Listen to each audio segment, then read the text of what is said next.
welcome back to the darkroom again. Today from the perspective of the wet working table. Today I wanted to try something that I've been meaning to do for, I don't know, 2 years, basically since I got the darkroom put together. I would like to try to develop a sheet of 4x5 film on camera. To that end, I have my tripod set up on the table. There is an infrared light here shining down. Hopefully that's not going to mess things up too much. I have a camera on a cable that can see pretty well. And I'm going to set my phone down by the side of the table on a chair so that I can record this without too much light bouncing up to the film. And then I'll cover my phone with a hat or something so that the light doesn't come out and bother everything. And I guess the only thing there is to do next is to get started. To develop my film, I have Rodinal mixed up, 1 to 50, there's 200 mils there. And I have the Photographer's Formulary Rapid Fixer. There's a couple 100 mils here too. For film,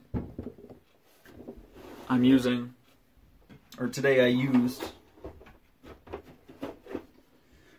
some expired in 2013 Kodak Pro 400 ISO T-Max. That film still works like a treat though, so I'm not too worried about it.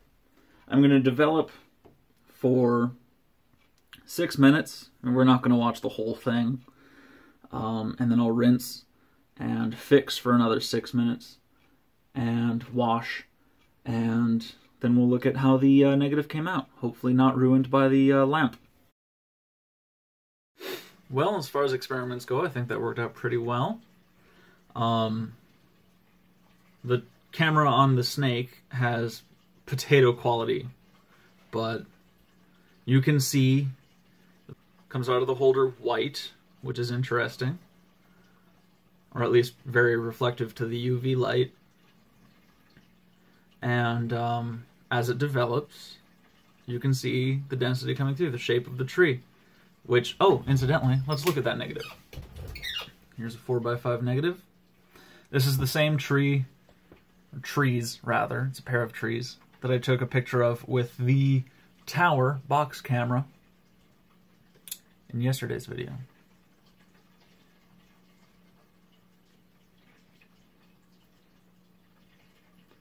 There's a lot of density,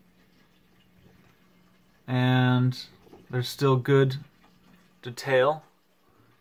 The camera's not showing it, but I can see with my eye plenty of bark detail in here still. So, I don't think the UV light or the ambient light that did come off of my phone for a moment damaged this negative. And that's fun. That was good times. For the next video, I think we will set up my sort of homebrew 4x5 apparatus. It's made of an antique piece of 4x5 equipment, but it got broken. So I kind of rigged it together in a way that works for me. Meanwhile, have a happy quarantine.